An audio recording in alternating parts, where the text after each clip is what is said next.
Now we are going to solve how to calculate the degree of dissociation of a particular reaction.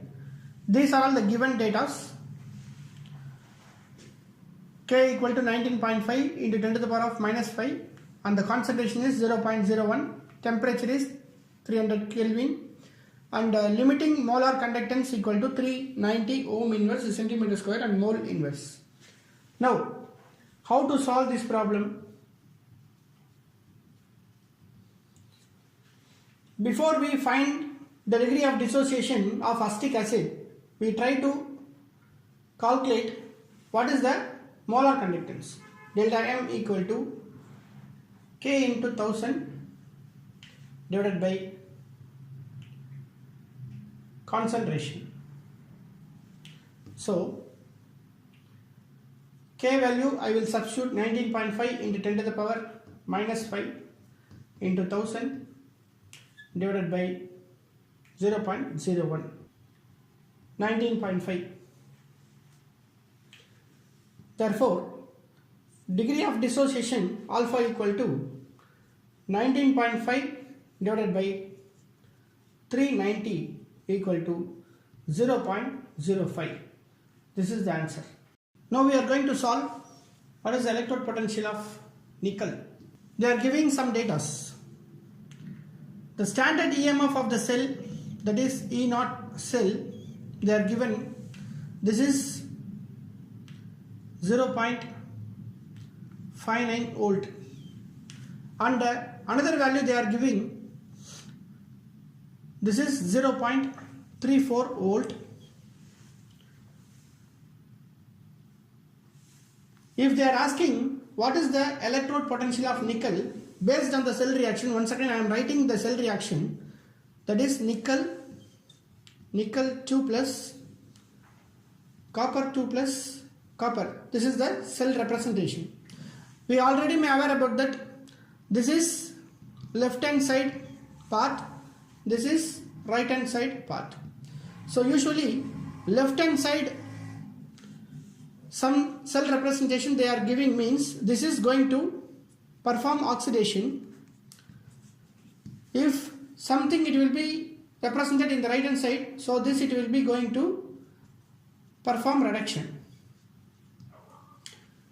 If you are going to find out nickel, the potential of nickel, so the remaining value they are giving, this is the value it will be related to copper.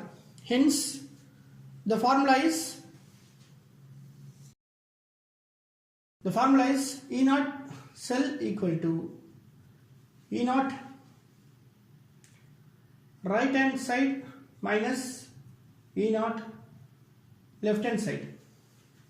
So this value we already know. So 0.59 E0 cell equal to right hand side value I will put 0.34. This I will put as such. This is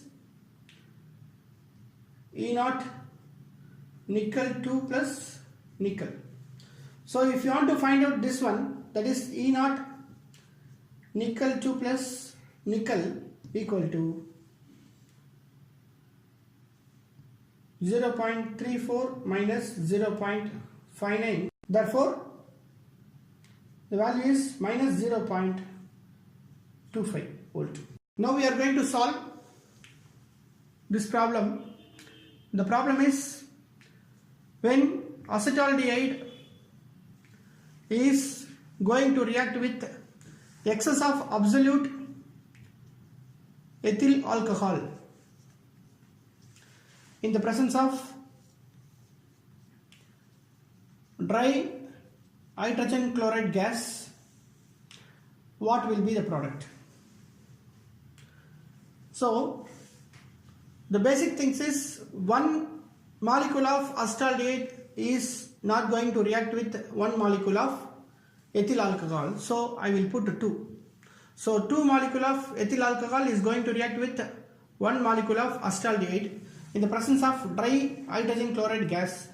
This it will be elimination of one water molecule, so we will get CH3 CH O CH2 CH3 twice. This is the compound we are getting. The compound name is 1,1-diethoxyethane. In a photometer, two sources of light when placed at 30 cm and 50 cm respectively produce shadow of equal intensities. Their candle powers are in the ratio of. So, here they are given that there are two sources, light sources with intensities I1 and I2, and at the distance of, one is at 30 cm and another is with 50 cm. So, by the law of photometry,